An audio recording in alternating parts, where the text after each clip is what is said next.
our podcast today. Uh, Mm-hmm. and I think what we will do today is just, understand a little bit about your journey with AI and how you got started. And I think you probably end towards trying to, motivate people in terms of, unleashing their creativity with generative AI. So I think first, probably, I would like to get started with a little introduction about yourself. Tell us a little bit about your journey, how you got started, your interest in generative AI, and the kind of things which you're doing with generative AI in the arts right now. For sure. So I started first as an editor in an advertising agency. I've done that for like 3 to 5 years. Then I moved to directing Hmm. commercials also Hmm. in that agency, which is Publicis. It's quite a big group. I've been doing that for also like 3 to 4 years. Then I've become a freelancer, still as a director. Hmm. And right around that time, which is also the time where like Runaway first started, I started a position as a head of post production at Media Monks, which is also a global production company, Hmm. which is all based in France, but like all over the world. Hmm. And it's a company that emphasis on AI a lot. So we had access. I had access to all the licenses for not every, but a lot of AI tools out there. So I just started, doing some research and developments, trying to see, okay, what can I do? How can this help me in my day to day job? And then first it was only for like still images, like mid journey, like art direction and everything, helping me with like doing storyboards that are way more details, but it was still only for still images. And then like the image to video tools kind of appear, and it became better and better. So I started to make like short films and animations.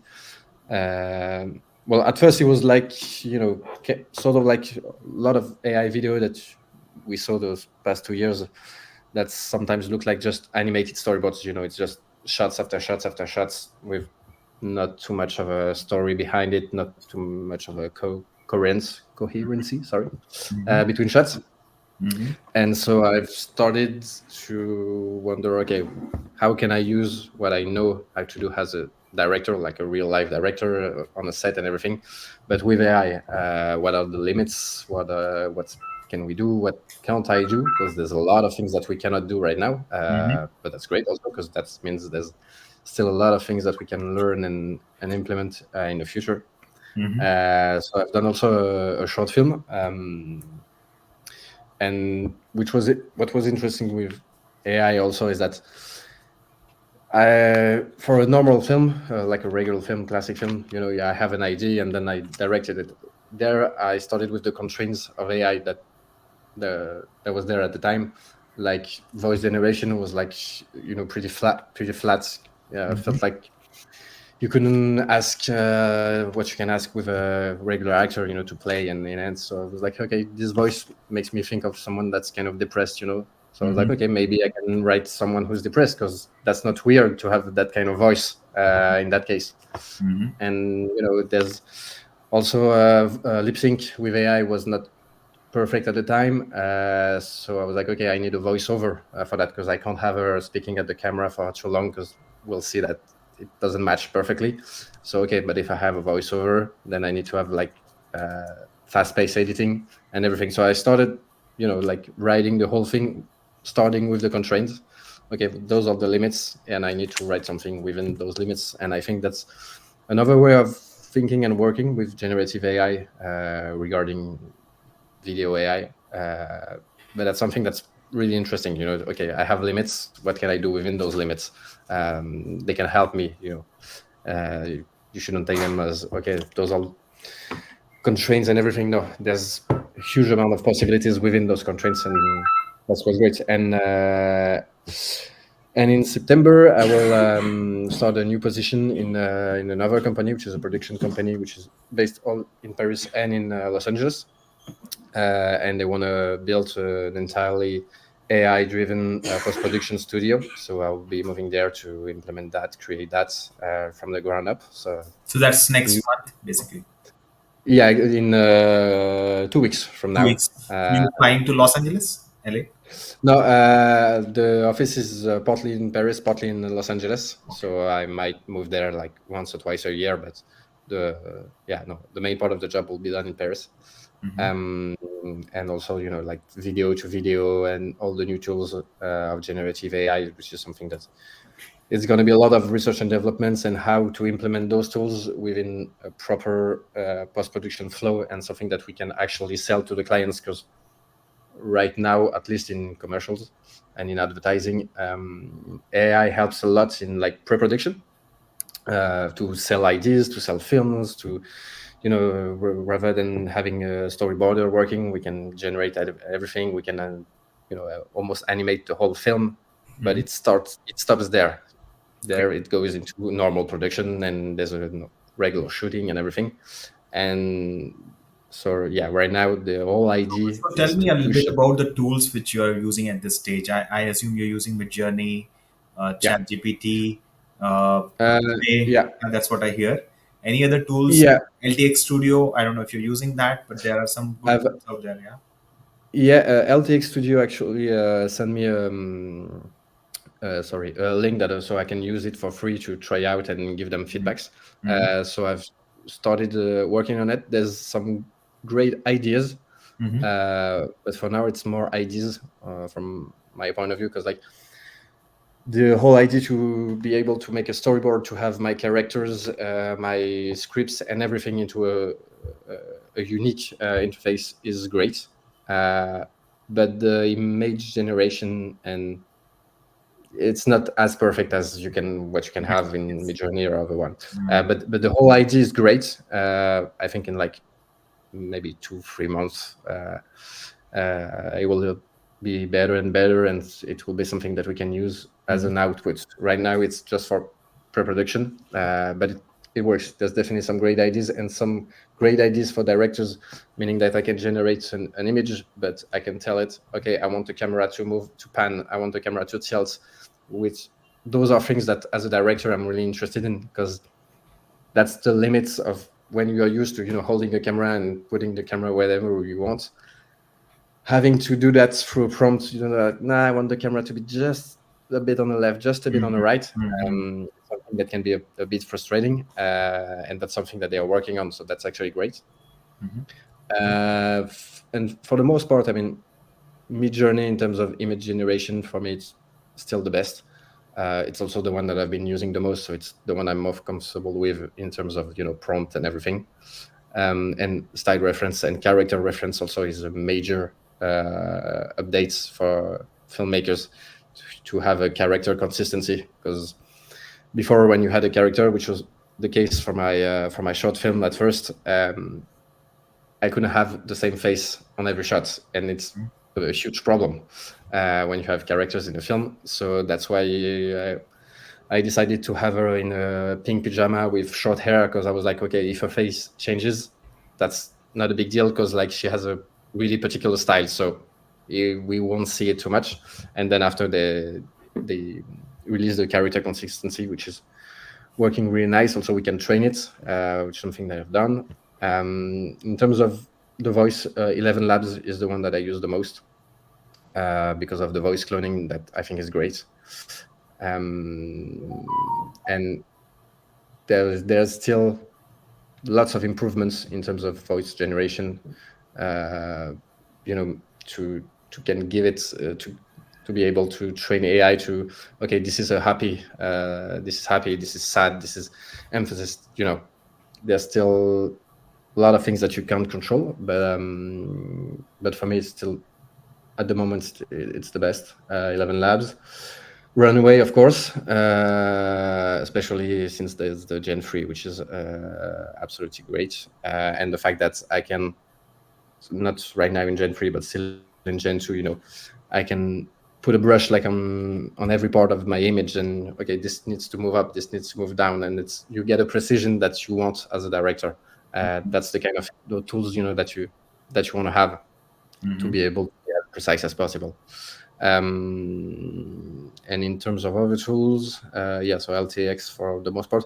I I don't really use GPT, to be honest. ChatGPT, because I also like to keep the writing something that's not done through AI. Really like that, uh, to also to still have something that human created, like in a short AI film. Because if something is 100% AI, like meaning from the writing to the editing to everything, for me, I know this won't interest me particularly, because I need to know that there's a human behind it that had this decision on that, and that's his vision. That those are his choices, and that's what interests me. And it's kind of the same thing with AI music generation. I think it's great to use in short films and everything. It's great, but that's not something that I'm gonna listen like on trends in the subway or in my car, because there's nothing behind it except the notes and a generated voice, but there's not a creation process behind it. So it's useful for commercials, short films, whatever. Mhm. But yeah, it misses that human feeling to it. um, and yeah, for now it's for most of the part, those are the tools that I use, because there are also a lot of tools out there that are really specific. Like I've also done a bit of a prompt to 3D images, Mhm. to have 3D files that I can use in After Effects or other stuff, but that's really specific. That's not something that I use on a daily basis. Those are Mhm. really specific for specific needs. Mhm. Um, but yeah, those are the main tools. And also I like to keep track of all the tools that are out there, but I like to keep like a list of maybe 4 to 5 tools that I use, because otherwise uh, it can be really messy. There's so much things going out there, so much updates every day. So are you So looking yeah, forward to Sora? And I'm sure well, you've seen Sora, right? yeah, I was a bit curious when the first footage from Sora came out, because I was like, okay, so in terms of photorealism, it's great. It's better than anything we've ever seen. It's amazing. But one of the first things I'm asking myself every time is like, okay, how can I use this to tell a story? Hmm. And having something that's only realistic, but I something on maybe I won't have a lot of control on it. That doesn't really interest me. What I want to know there is, okay, this is great, but can I choose the camera angle? Can I have a character inconsistency? Can I choose the lighting? Can I choose the camera movements on this? And if that's so, okay, so that's something that I will be able to use. But if that's not the case, then yeah, it's great. It's photorealistic and it's amazing. But I'm still gonna miss those tools that I'm looking for, because Sure. yeah, it's photorealism is one thing, but having control and complete control over the tool is something else. But I'm still looking forward to it. And there's also music videos that were made with Sora that went out that were absolutely great. So I'm sure that there's a lot of ways to control it, but we just don't know it Right, it's yet. just not released yet, right? Of course, you have some other tools. I'm sure you've heard of Luma Labs. They also Yeah, have Dream Machine, and you've yeah, also heard of you know Kling. I don't know if you explored Kling, but Kling is also another one which is being yeah, advertised quite a lot. There are some other yeah, tools as well, but I think they're not so much advertised because yeah, a lot of work is going in secrecy as well. People are not putting out information till yeah. we are And able to reach to a certain level. So what we see is just a fraction of what's gonna come probably by the end of the year when we absolutely, have this event. I think there's a lot to talk about at the event. absolutely. So I think so. Moving on from there, I wanted to get your perspective on how this generative AI is going to impact on the industry. Right, at one end you have people really scared, and the other end people like you who have really adopted it and taking it to the next level. But where do you see um these tools really helping the industry? Do you think it will go against or it will go with the people? Like, what's your take on this? I think in the end, people will be kind of forced to move with the flow. But I think it's a great opportunity, but I don't think it will replace the industry. It will come as a complement to the industry. It will help out, like in terms of post production. It can help us to reduce costs for the clients, reduce timings, and everything. There's a huge amount of possibilities that we can make. And what's great, and it's kind of the same thing like when the first digital cameras appeared, is like back in the day, if you wanted to make a film, you had to have an old school camera and have and everything, and it was fastidious and it was expensive. Then right now, you have a phone, anyone can be a filmmaker, and if he has an idea, to film it and to achieve it. And it's kind of the same thing with AI, just for at a whole new level. You can imagine whatever you have in your mind, you can really do it. So that's I think that's something that's really amazing, and that's something that's also for the industries. A lot of people are scared for sure, but the good ones will remain. You will So still what do you need. see in people you know in your industry at your age who are adopters? Like, where do you see that adoption is going up, right? Do you see 5% people adopting it, 95% really don't care about it? You see 10% people adopting it. Like in your network, what you are seeing overall? I think it will be like, maybe up to 30% of people that are really embracing it and using, and not just embracing it like, okay, I'm for AI, but really using it on a day-to-day basis. Yeah, I would say like, yeah, maybe a third of the people. And there's like maybe a third that is really like, nah, I don't want to have anything to do with AI. That goes against a lot of the jobs and everything, and a lot of talented people are like, hey, I'm an illustrator. Hmm. I won't have a job in like a year or two if that continues. Hmm. But there's also a lot of people that are like, hey, I'm an illustrator, but that can help me in my job. Hmm. So there's really a different perspective on that. It's really there's not really a gray area, I think, in terms of AI opinion. It's whether all white or all black. But maybe the people from my generation, I'm assuming, are really more keen to using it and implementing it, as and you have to. You just, I think, you won't have the choice in You have the no end. choice. That's what you're saying, Yeah, right? exactly. You have You have to, to stay in. and if not using it on a day-to-day basis, at least know that it's out there and everything you can do with it. Then it's your choice to use it or not. But be aware of everything that's going out, Right.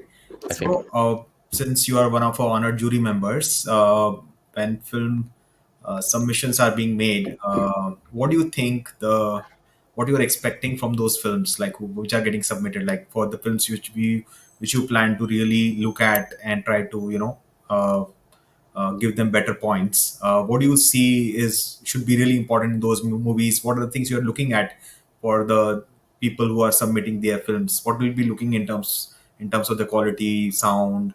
What is it that would impress you? The main thing that I'm looking for every time is like the idea that's behind it and the intention, meaning that like you mentioned sound.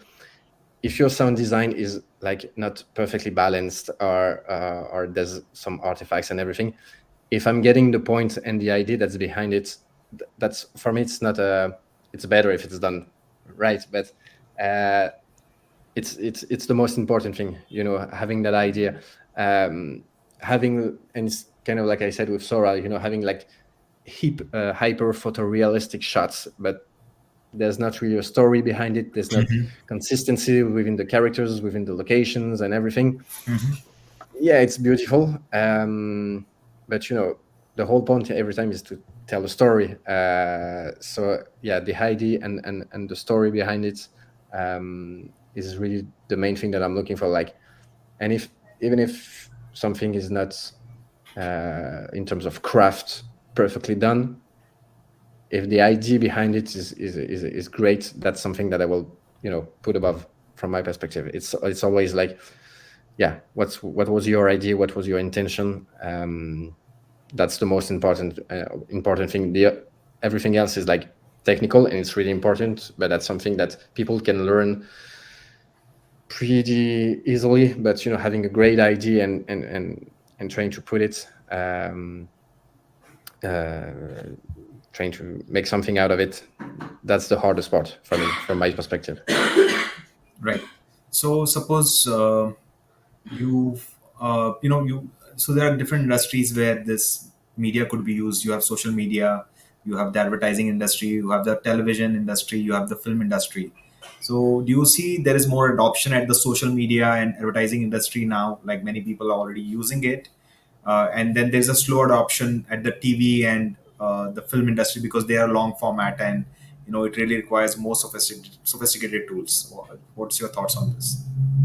I think, yeah, TV and advertising are maybe the first one to use it at almost an industrial level, because we're the ones who have, how do I say that? Cost efficiency and timings are really an issue. It's also an issue, of course, for longer forms of films within the industry, but and it's always been that way. Like advertising has almost every time being like at the vanguard of technological advances. So I can't really speak for the industry of long short films, Hollywood, and everything. Uh, but I'm guessing they have also, it's not the same budgets that we have in advertising. So I think that they have more possibilities to still go the traditional way. Mm-hmm.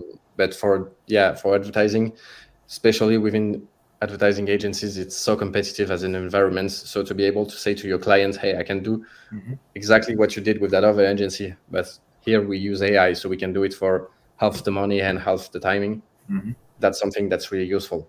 Maybe not so in for movie studios and everything, I'm guessing. Okay. So I think that's why they use the most. And in social media, I don't really see how it's used in social media, meaning if it's for from brand perspective or video Yeah, it's content just a creators. brand story, right? Just create some brand Yeah, stories. yeah, Uh, Even create some, you know, I mean, when we look at advertising, it's mainly for the big brands who go for the big budget, big advertising. They could yeah, do a photo shoot, actual physical versus AI now gives them a very good choice. yeah. But for social media, I mean, I'm probably assuming people would use this to create like simple, like For you could create like long form for content, product, convert into video, text to yeah. video, those things. Mainly as we're using it in social media, it's more of a like for a product, we can do hundreds of still assets for a product launch. For instance, we can do it fully in AI. We don't need to shoot. We don't. Everything can be done, and we can do like 100 or 200 or 300 assets for a brand, for a product like a skincare product or anything, like a pack shot of a product. So that's really something, that's the way we are using it right now. But not so much into like image to video. It's still images, but yeah, it's going so fast with AI that everything that I'm saying right now will be maybe obsolete in 2 months or 3 months, which is what is Next amazing with year, AI. next year, I think things will change, right? That's what Yeah, you're saying. for sure, for So, sure. also, I mean, I'm reaching towards the end of our conversation here, but I think, do you have any message to people why they should attend these kind of AI film festivals? What is the value they can derive from these festivals based on your experience attending other festivals or being part of those festivals? How do you think it can really help the people who are joining this? Well, for me, the main thing that is important when you enter a festival is the film that you enter, but it's also everything that you will be able to see. Look at everything that the other filmmakers are doing, having to maybe connect with them later and talk about their films. Like, hey, I love that idea. How'd you do it? And hey, that was great. How'd you do it? Also, and you always get ideas from exchanging with other people, from seeing things. It's how you build up also your own abilities, just seeing and seeing and seeing, and it's something that will go into your mind, like maybe if you don't realize it, but you need to, I don't know, it's like a writer, he needs to read a lot of books and a lot of books, and it's the same thing with for AI filmmakers. And yeah, it will maybe give you ideas of, hey, I didn't thought about how to make that shot, but that Mhm. guy managed it, or that woman managed it. And so that's something that I may use, but in another way, for another story that I want to tell. It's everything. It's so yeah, there's so many things to get from those events. But yeah, connect with our people, talk about it with the other filmmakers that are in the competition, and just, you know, watch all of the works. You will always learn something from it, even something that you feel like, hey, that's not the kind of movie that I'm particularly interested in, but there will always be an idea that you can pull out from that, I Absolutely. think. Okay, Pierre. I think that lands us to the end of our discussion here. It's been real pleasure to talk to Pierre, Okay. and I think want to thank you for taking your time out today and also being part of our jury. Really looking forward to get great movies sent out to you for your judgment, and hopefully during course of this there's a lot improvements happen. I think the event is happens in December, so we still have few months. And on behalf of CineAI, I want to wish you all the best for your new company which you're getting into Thanks. next 2 weeks, and hopefully take you to the next level wherever you imagined yourself, and you get to work with really top notch people. So thanks again for your time. Thanks a lot for the invite. Thanks a lot for the talk, and yeah, looking forward to that event. Same here. Bye now. Bye. Thanks.